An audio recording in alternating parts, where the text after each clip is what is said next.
So, the faith is the key to our relationship to God. And then, He personally love and care for us every day. Siya yung nagkikare sa atin as Father natin. Siya yung nagbibigay sa atin, nagpo-provide ng pangangailangan natin araw-araw. Siya yung nagpo-provide ng buhay natin araw-araw. Kung yung air na ito, na libre nating na lalanghap, ay pababayaran sa atin ng Panginoon, hindi natin kayang bayaran. Amen? So, yung buhay, kaya every morning, yung buhay mo, pasalamatan mo, pag ginising ka pa ng Panginoon. And because kasi, you are giving another chance to live according to the will of the Lord.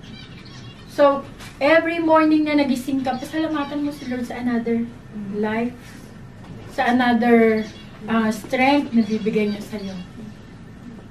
Hindi yung puro umaga pa lang, puro problema na agad yung nasa isip mo. Wala na akong trabaho, wala na akong sasaing, wala na akong, puro na lang problema, umagang-umaga. Baliktarin natin yon, positive, wag lagi negative, positive. Always give thanks to the Lord. And makikita mo, ako nga, natutuwa ako minsan, yung kapatid natin na si Tintin sa McDonald's, Mami, gusto mo ng ganito? Ihahatid niya pa dito yung pagkain. Mami, gusto mo ng ganito? Kahit gabi, nagtatawag siya, Mami, gusto mo ng palabok? Ay, hindi ko nakita yung message. Sa kinabukasan, sabi ko, ay, salamat na lang, Nak, next time. Pero maya-maya, kumakatok na. Dala-dala niya yung palabok for us. So, nakakatuwa si Lord. Amen? Binibigay niya talaga sa'yo yung blessing. Kasi, you are trusted the Lord. Hindi naman ako nanghihingi. Diba? Hindi naman ako nagsasabi, uy, ang sarap niya, pahingi naman. Pero the blessing is coming because the Lord is providing. Amen? At pasalamatan natin yun. Amen? Mawalan man tayo ng trabaho ngayon, like may inaanak, Brother Marvin. Hindi yun katapusan ng buhay mo. Inalaw yun ni Lord para ma-experience mo kasi manganganak ang asawa mo. It's a blessing for you na makauwi ka, makita mo yung anak mo, maalagaan mo. And then the perfect time ni Lord, darating yan, pababalikin ka na ni Lord. Amen? Bisa nakala natin parang ang pangit, pero kung titignan mo yung mind ni Lord, gusto mong makasama ang asawa mo, di ba? Gusto mong makita yung anak mo. God did something para makauwi ka. Although, wala kayong parehong trabaho, but God is always there. He will provide everything. Hindi tayo pagkukulangin ng Panginoon. Minsan tayo lang ang nagkukulang ng trust sa Panginoon. Minsan, imbis na magpasalamat tayo si Lord, puro reklamo yung ginagawa natin. Lord, bakit naman ganito? Lord, bakit naman ganyan? Imbis na magpasalamat tayo kasi buhay pa tayo. Hindi naman tayo nagugutom. Hindi naman tayo namumulot ng pagkain sa basurahan. God is providing us blessing. Pero minsan, hindi pa rin sapat yung pinapakita ng Panginoon sa atin. Kulang pa rin yung faith natin sa Kanya. Nag-worry pa rin tayo about bukas ano ba lulutuin ko? Bukas ano ba babakunin ko? Ngayon pa lang, yung problema mo ngayon, tama na yun, enough for the day. Don't worry about tomorrow. Kasi tomorrow, si Lord na yung magpo-provide nun. Amen? So, in John chapter 16, verse 27, sino ba tagabasa ko? Si Alin.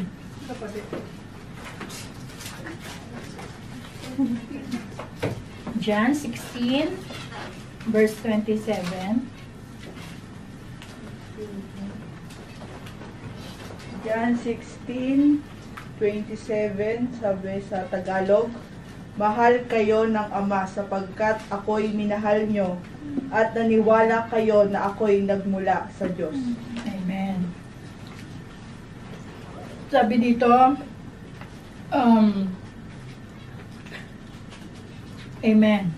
The Father Himself loves you because you have loved me. Minahal natin ng Panginoon.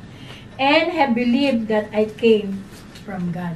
So bakit tayo hindi 100% na magtatrust sa Panginoon? Alam natin na ibinigay siya ng Father God sa atin, yung bugtong na anak niya. Ibinigay niya sa mga tao na matay sa krus ng Kalbaryo para tayo magkaroon ng kaligtasan. Ganon tayo kamahal ng Diyos. Pero ang tao hindi nagmamahal sa Diyos. Maraming tao. Buti nga ngayon na nangyari itong pandemic na to, maraming tao ang bumalik sa Panginoon. Kung nakikita nyo sa mga street, kahit saan, policeman, wala nang, sabi nga, at nakakatuwa na, inalaw ni Lord tong pandemic na to para yung mga tao bumalik sa Kanya. Manumbalik sa pananampalataya sa Kanya. Minsan nakala lang natin, kailan ba matatapos tong COVID na to? Inaalaw yun ni Lord kasi may mga tao na tinuturuan siya manumbalik sa Kanya. Kasi mahal ni Lord lahat ng tao. Hindi niya gusto na ang tao ay magdusa. Ang gusto niya lahat ng tao maligtas. Pero sa katigasan ng ulo ng tao, kaya tayo tao dito, kaya tayo nahihirapan, kaya tayo nawawala ng kaligtasan dahil sa katigasan ng ulo natin.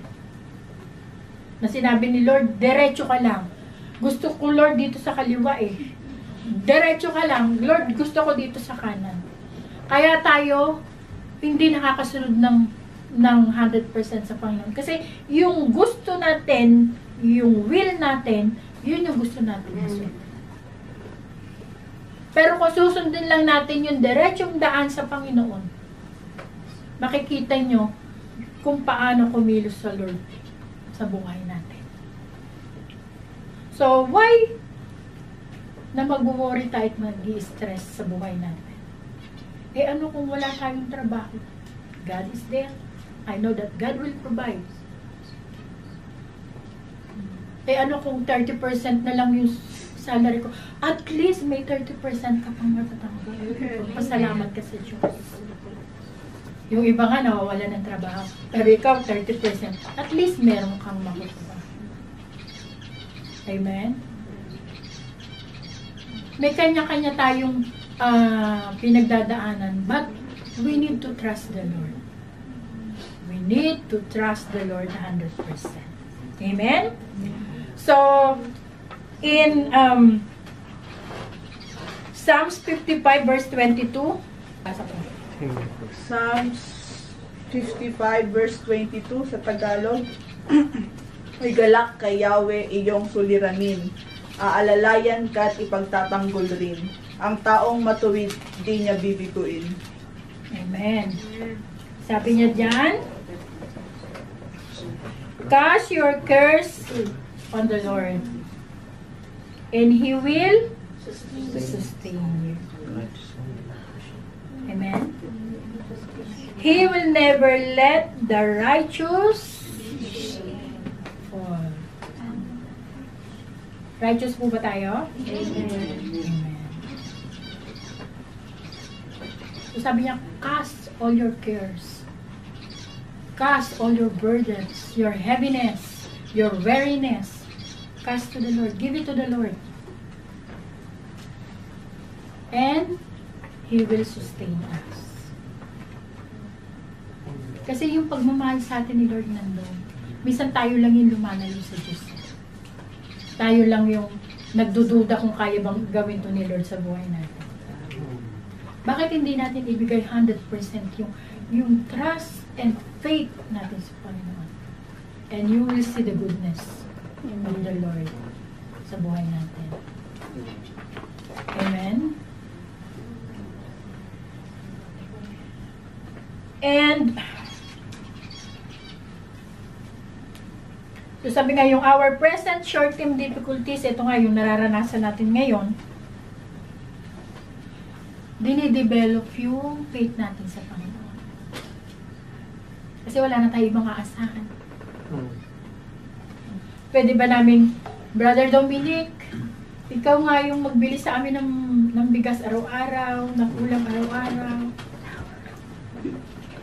Amen? Only God can sustain us. Pwede mo bang iasa, Brother Dominic, kay Sister Nelgin, yung pangailangan mo araw-araw? The Lord will use someone to bless you, to sustain you, to give you the things that you need. At yun yung dapat natin pasalamatan sa Lord. Kasi yung pagmamahal niya sa atin, sabi nga, nothing compares. Tayo lang minsan ang hindi marunong magbalik ng pagmamahal na binibigay sa atin ng Lord. Amen? So, yung our short-term difficulties are developing our faith. Dinidevelop yung pananampalataya natin sa Panginoon. Amen. Kasi wala na tayo, kumbaga sabi, wala na tayong choice. Na-corner na tayo ni Lord. Ano pa bang gagawin mo? Hindi ka pa ba magtatras sa akin? Di ba? You need to develop your faith. At saan natin mali-develop yung faith natin? Through the word of the Lord, sa mga katulad nito na pananambahan, sa mga Bible studies, doon sa mga gathering about the Lord. Hindi naman natin makukuha yung pagpumunta tayo sa butterfly garden. Hindi natin yan makukuha pag pumunta tayo sa Skidoo Valley. Amen?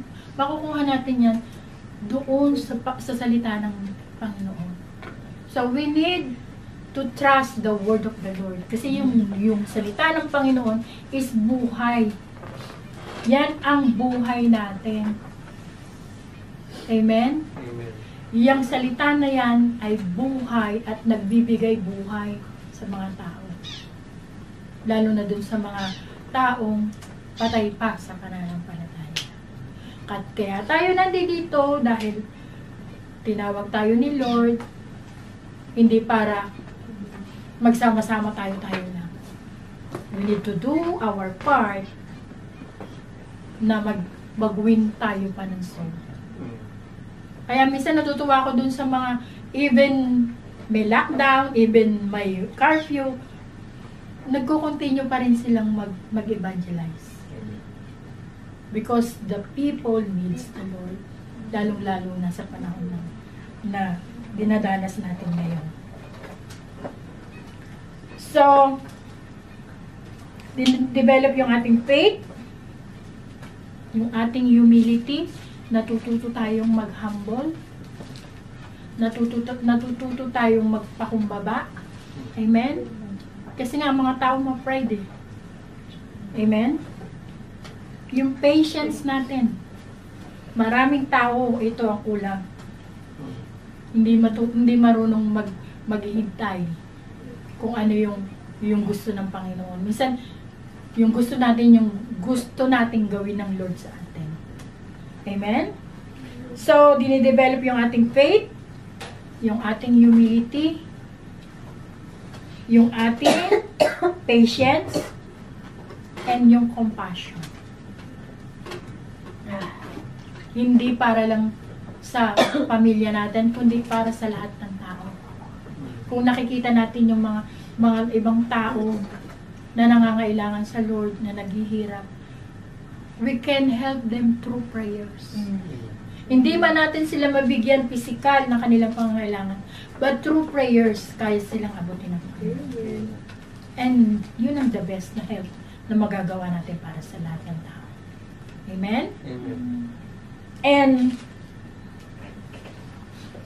sabi nga, hindi natin ito magagawa, itong mga bagay na to, kung hindi sa tulong ng Panginoon.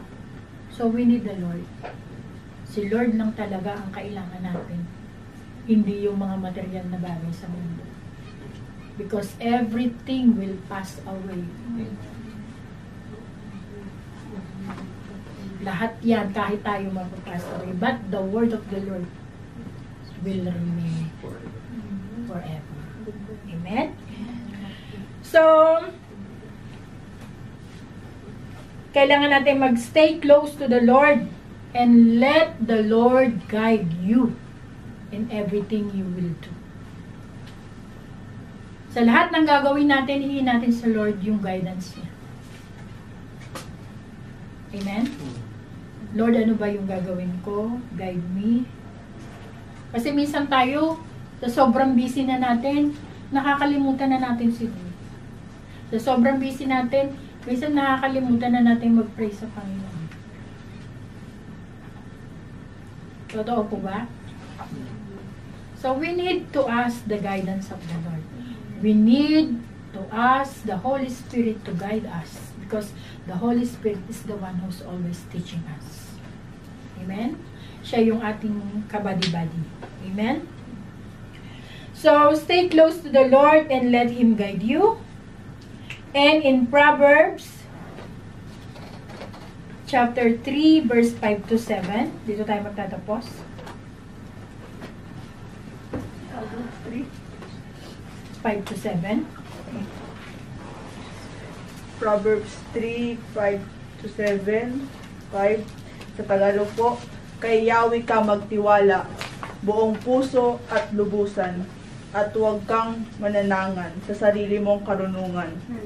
6. Sa lahat ng iyong gagawin, siya nga'y alalahanin, upang ika'y patnubayan sa iyong mga tatahakin. 7. Huwag mong ipagyabang ang iyong nalalaman. Igalang mo't sundin si Yahweh at lumayo sa kasamaan. Amen. So sabi dun sa English, trust in the Lord with all your heart and lean not on your own understanding. Huwag yun sa sarili nating paniniwala. Amen? In all your ways, sa lahat daw ng ways, sa lahat ng bagay, acknowledge Him. Amen? And He will make your path straight. Hindi yung pakaliwa pa kanan o mag-U-turn. Diretso lang tayo sa Lord. Amen? Do not be wise in your own eyes. Amen? Do not be wise in your own eyes. Fear the Lord and shun evil. Amen? So, sabi nga ni Lord, come to me, all you are that labored and heavy laden, and I will give you rest. Ano yung rest na yun? Yung peace with the Lord. Kasi, gaano man tayong mag-isip kung paano natin susolusyonan yung mga problema natin. Si Lord lang ang may kayang magbigay sa atin ng peace of mind. Na pagdating ng gabi, gaano man karami ang problema mo, pero sa gabi, ang sarap ng tulog mo. Because lahat ng iniisip mo at kabigatan, naibigay mo lang kay Lord. Si Lord na ang bahala kung paano niya ibibigay sa atin yung kasagutan. Huwag na natin pahirapan yung sarili natin na mag-worry, ma-stress sa lahat ng bagay. Eh, wala naman tayong magagawa. Only God can do something for us. Amen? So, take my yoke upon you and learn from me. Sa salita niya. And I am meek and lowly in heart, and you shall find rest unto your soul. Kasi pag may peace of mind ka, alam mo na gagawin yun ni Lord. Give it to Him. Everything. Utang mo, trabaho mo, lahat, everything. Give it to the Lord. And, Lord, ikaw na bahala dyan. Andito na ako, may peace of mind na. Paghiga mo, tapos ka mag-pray, ang sarap ng tulog mo kasi wala ka nang daldala. Kesa yung matutulog ka na, lahat pa rin ng problema mo, dala-dala mo pa rin. Pagising mo sa umaga, problemado ka pa rin. Kasi hindi mo ibinigay kay Lord.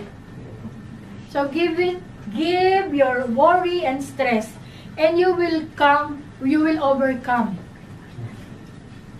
lahat ng mga problema mo because of the Lord. The Lord is our helper. The Lord is our Father. The Lord is our provider. And the Lord is always lovable. Yung pagmamahal niya sa atin, hindi yun nagbabago. From before, na hindi pa natin kilala si Lord, na ngayon kilala na natin si Lord, mas lalo pa tayong minamahal na sa Lord. Ang ayaw lang ni Lord is yung mamuhay tayo ng may kasalanan. Amen?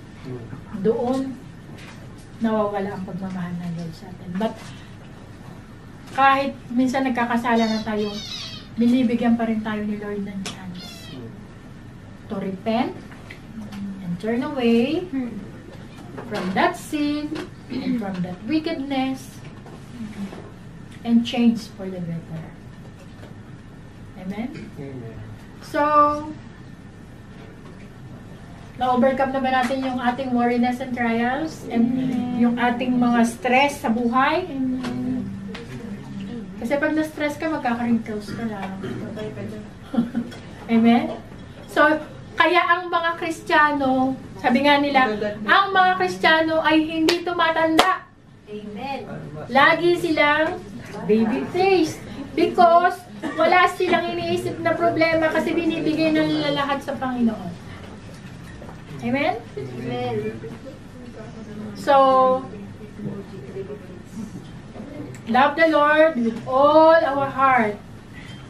And wag tayong magkulang sa pagmamahal sa Panginoon. Amen? So, God bless us all.